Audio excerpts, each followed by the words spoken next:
Gold hub తాకట్టులో ఉన్న బంగారాన్ని విడిపించి కొనబడును. అదే రోజు ఆన్లైన్ ధరకు కొని డబ్బులు ఇవ్వబడును. నమస్తే, వెల్కమ్ టు అవర్ ఛానల్. నేను మీ ప్రియాంకారావు. ఈ రోజు మనతో పాటు ఉన్నారు అడిసిమల్లి శ్రీనివాస్ గారు. వారితో మాట్లాడదాం. నమస్కారం సార్. నమస్తే. విజయవాడ దగ్గర సింగ్ నగర్ లో బస్సు యాత్ర చేస్తున్న జగన్మోహన్ రెడ్డిపై రాళ్ల దాడి జరిగింది. ఈ నేపథ్యంలో ఆయన కంటికి గాయమైంది. అయితే వైసీపీ నేతలు వచ్చేసి సజ్జల రామకృష్ణారెడ్డి జగన్మోహన్ రెడ్డి మీద హత్యా ప్రయత్నం జరిగింది, ఆయన పక్కకు తప్పుకున్నారు కాబట్టి ఆయనకి చిన్న గాయంతో సరిపోయింది, లేదు అంటే కన్ను పోయే పరిస్థితి వచ్చేది అని అంటున్నారు. ఒక నలుగురిని అదుపులోకి తీసుకొని కూడా విచారణ జరుపుతున్నట్టు ప్రస్తుతం తెలుస్తుంది. అసలేంటి ఈ దాడి ఎవరు చేపించుంటారు? నిజంగానే జగన్మోహన్ రెడ్డి మీద హత్యా ప్రయత్నం అయింది? ఇప్పుడు యాక్చువల్గానే అడవిలో వేటాడే జంతువులు కొన్ని, వేటాడబడే జంతువులు కొన్ని ఉంటాయి. క్రూర మృగాలు, తోడేళ్ళు, పులులు, మడుగుల్లో ఉంటే మొసళ్ళని చేపలు తింటాయండి. చేపలను మొసళ్ళు తింటా. ఒక చేప వచ్చి మొసళ్ళని తిన్నదే అంటే మీరు నమ్ముతారు? మీరు ఇది నమ్మశక్యం కాదు. దండుపాళెం బ్యాచ్ వీళ్ళు. వీళ్ళ మీద ఎవరు దాడి చేస్తారని వీళ్ళే చేస్తారు, ఎవరి మీదన్నా దాడి. ఇప్పుడు రాళ్ల దాడి అనేటువంటిది ఇప్పుడు మన కొత్త ఏం కాదు కదా. ఇప్పుడు ఈ రాళ్ల దాడి అనేటువంటిది కొత్త ఏం కాదు.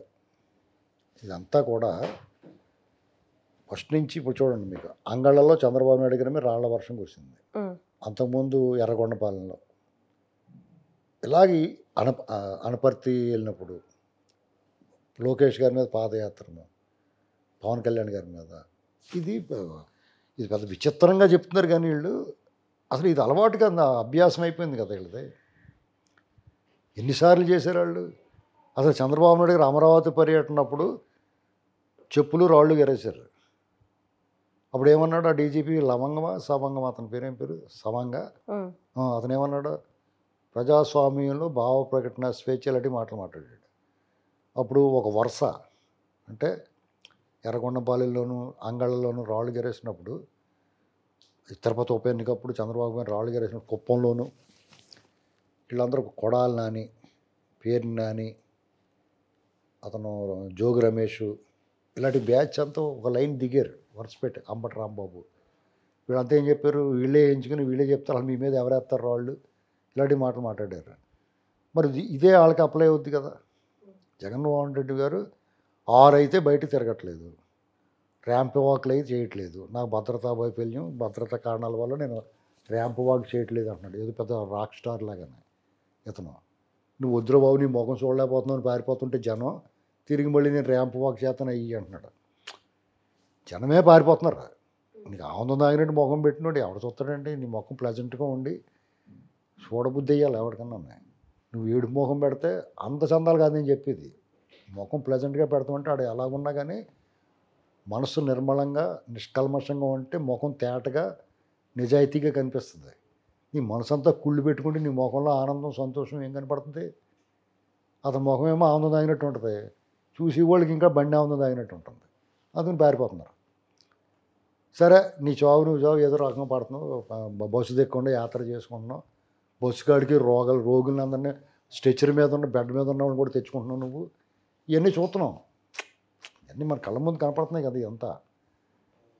ఇక ఈయన ఇప్పుడు పరిస్థితి చూడు. బెజవాడలో ఆ పర్యటన చేసినప్పుడు ఎన్నాళ్ళు బస్సు కూడా దిగనాడు, ఎంత పెద్ద ఇబ్బంది ఉన్నప్పుడు కూడా బస్సు దిగనాడు. బస్సుకి టాప్ ఎక్కేసి పైగా కరెంటు తీసేయటం, దానికి రాళ్ళు గెరేయటం, ఇన్ని రకాలు వస్తున్నప్పుడు ఇది మనం చూసుకోవాలి కదా. ఇదంతా ప్రీ ఫ్యాబ్రికేటెడ్. ఇది ఏదో ప్లాన్ ఉందండి. వాళ్ళు ఏదో ప్లాన్ వేసుకు దిగారు.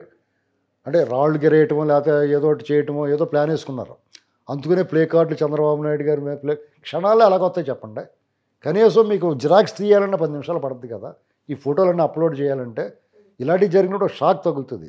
దాని నుంచి తేరుకోవడానికి గంట పడుతుంది. కానీ పావుగంటలో వీళ్ళందరూ ఎందుకు రెడీ అయిపోతారు, ట్వీట్లు వేసేస్తాను రెడీ అయిపోతారు. ఎంత ముందే అనుకున్న స్క్రిప్ట్ అనమాట. ఇప్పుడు అలాగే అనిపిస్తుంది, నానా పులికథలాగా. ఈ కోడికత్తి డ్రామా, గొడ్డల పోటీని గుండెపోటు చెప్పడం, చెప్పులు వేయించుకోవడం, వీళ్ళు ఇంట్లో పడుకుని ఇలా ఓవర్ యాక్షన్ చేయడం. కోడికత్తి డ్రామాకి ఎంత డ్రామా ఆడేసాడు. హాస్పిటల్కి వెళ్ళిపోయి హెల్త్ బులెటిన్, దీనికి అలాగే చిన్న గీసుకుంది. ఇది దండేసినప్పుడు గీసుకుంది అనుకుంటున్నాను నేను. పెద్ద దండేశారు కదా, దానికి 2 ఫోటోలు పెట్టారు.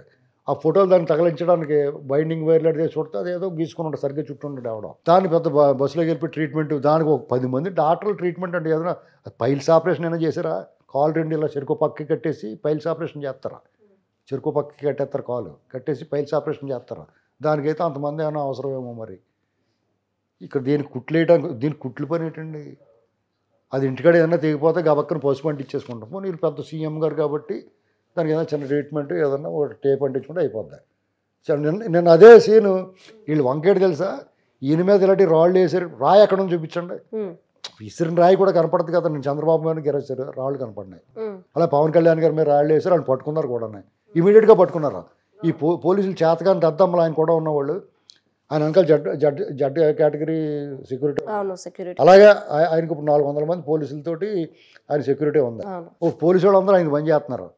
విజయవాడ కమిషనర్ని ఇప్పుడు బర్తరఫ్ చేయాలా, అలాగే సిఎస్ని బర్తరఫ్ చేయాలా, ఆ జిల్లా ఎస్పీని బర్తరఫ్ చేయాలా. వాళ్ళు 24 గంటలు 2 రోజులు అయిపోతుంది, అప్పుడే 48 గంటలు దాటిపోయింది.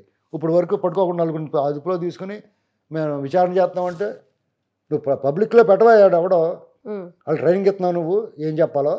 ఇది ఎలాగంటే వీళ్ళు బతుకు ఫేక్, వీళ్ళు ఆడేది ఫౌల్ గేమ్.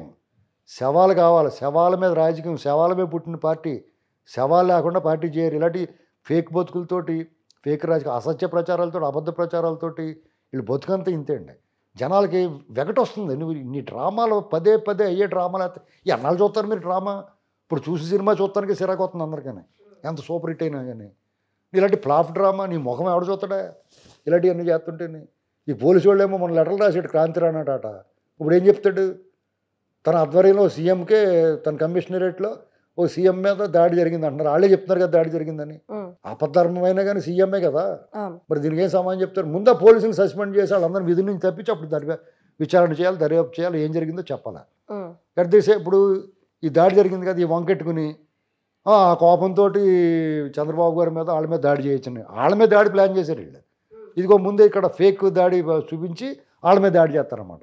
దానికి ఏం ఒకటి మెట్ల దగ్గర కట్టల పోవని ఉంటుంది ఒకటి ఇక్కడ హైదరాబాద్లోని. వామపక్ష భావజాలం పేరుకేమో అమరావతిని భ్రమరావతి అని ఇలాంటి పనికి మళ్ళీ వాగుతాడు. వాళ్ళు వస్తారు, మరి వాళ్ళు దాడి చేసినట్టు ప్రతీకార చర్యల కింద ఉంటాయి ఇది అని 2 లెవెల్ చేయడానికి మా చూస్తారన్నమాట. ఇంకోటి ఉపసం ఆయాసం ప్రొఫెసర్ ఉంటాడు, వాళ్ళు అతను మొదలెడతాడు. ఇదే పని వీళ్ళకి. ఎంతసేపు బిస్కెట్లు, కుక్క కూడా బిస్కెట్లు 2 కన్నా ఎక్కువ పెడితే తిందో, కానీ వీళ్ళకి ఎంత ఇష్టమో కుక్క బిస్కెట్లు అంటే. ఈ బతుకు ఇంత బానిస బతుకులు చూడలేకపోతుందండి. ప్రజల తరపున కొంచెం కూడా బాధ్యత ఉంటుంది వీళ్ళకి, ఎంతో కొంత బాధ్యత ఉండాలి కదా.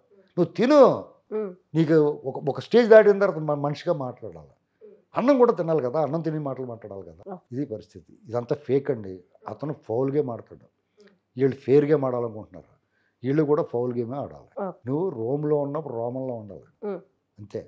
జగన్మోహన్ రెడ్డి ఇలాంటి అరాచకం చేస్తున్నప్పుడు నువ్వు ఓం నమ శివాయ అంటే శంకరాభరణం పాడకూడదు. యాక్చువల్గా వాళ్ళ చెల్లెళ్ళు ఇద్దరు ఓచుకోత కోసేస్తున్నారు. అవినాష్ రెడ్డి ఎట్టి పరిస్థితుల్లోనే వాళ్ళ బాబాయ్ మర్డర్ కేసులో జగన్మోహన్ రెడ్డికి ఊపిరి సెలపట్లేదు ఈ ముఠాకి. అవినాష్ రెడ్డి, జగన్మోహన్ రెడ్డి వాళ్ళ బృందం ఉంటుంది కదా, వాళ్ళ ముఠా అందరికీ ఈ లోపల మధ్యలో విమలారెడ్డి అని చెప్పేసి ప్రశాంతమైన ముఖం వేసుకుని వచ్చి చెప్తుంది అంతా. ఇలాగా ఎవరు నమ్ముతారండి? సొంత అన్నగాని చంపేస్తే ఆవిడ మనసు ఆత్మ పరిశీలన కూడా ఉండాలి కదా. ఇంక ఇది తట్టుకోలేక ఇతను విక్టిమ్ కార్డు ఒకటి వాడాలి. ఒక పక్క డబుల్ బెనిఫిట్ స్కీమ్ అంటారు దీన్ని. అలాగా ఒకటి వాళ్ళ చెల్లెళ్ళకి సమాధానంగా, వాళ్ళ చెల్లెళ్ళు వేసే ఆరోపణగా వీడు ఇంత నర్రోపరాక్షసుడా, వీడు చూస్తాను ఎర్రోళ్ళగా ఉన్నాడు, ఇంత పని చేసాడా అనుకుంటున్నారు అందరూ. వాళ్ళు చంపిన విధానం చూసిన తర్వాత ప్రతిపక్షాలు హై హ్యాండెడ్గా ఉన్నారు. ఇప్పుడు జగన్మోహన్ రెడ్డి పని అయిపోయింది, తుడిచేస్తారు, 10 సీట్లు కూడా రావని వాతావరణం వచ్చేసింది. ఈ అన్నిటి నుంచి తప్పుకోవాలంటే ఎర్రోళ్ళు, పిచ్చోళ్ళు, ఇళ్ళటోళ్ళు, గొర్రెలు ఉంటాయి కదా కొన్ని, అలాగే యాక్ట్ చేస్తున్నారు వాళ్ళు. మొన్న బొచ్చ దగ్గర యాక్ట్ చేసిన దానికి నువ్వు బాగా యాక్ట్ చేసేవమ్మా, నువ్వు ఇంకో యాక్షన్ చేయాలని చెప్పేసి మళ్ళీ ఇప్పుడు టీవీలో జగన్మోహన్ రెడ్డికి ట్రీట్మెంట్ చేస్తుంటే కళ్ళ నీళ్ళు ఉబ్బుకొచ్చేస్తున్నాయి. ఇప్పుడు గోదావరికి వెళ్ళి కానీ నీళ్ళలో ఇసుకుతామేమనుకోండి, నీళ్ళు బడబడమంట బయటకు వస్తాయి, అలా వచ్చేస్తున్నాయి కళ్ళలోంచి. ఆ మహానటి సావిత్రి సినిమాలో 2 బొట్లు అంటే 2 బొట్లు అంటే 1 గ్లాసు నీళ్ళు అంటే 1 గ్లాసు నీళ్ళు వచ్చేస్తున్నాయి దాని నోట్లో కంట్లోంచి.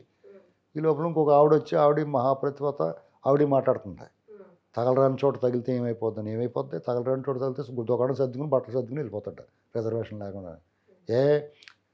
వాళ్ళు రాళ్ళు ఇసిరినప్పుడు అవదా? ఇప్పుడు Chandrababu Naidu garu security +security security guards NSG కమాండోస్కి గాయాలైనప్పుడు దీని గురించి ఎవడో మాట్లాడలేదు. ఈ కుక్కలు ఎవడో మొరగలేదే, అది హత్యా ప్రయత్నం కాదా? ఇవన్నీ గమనించుకుంటున్నారు ప్రజలు, చూస్తున్నారు. టీడీపీ సోషల్ మీడియా కానీ ఆ నాయకులు కానీ ఈసారి మాత్రం చలితేళ్ళలో పడుకోకుండా దునపోతు మీద వాన కురిసినట్టు ఉంటుంది మామూలుగా అయితే వాళ్ళకి. ఈసారి బాగానే రియాక్ట్ అయ్యారు. Thank you sir.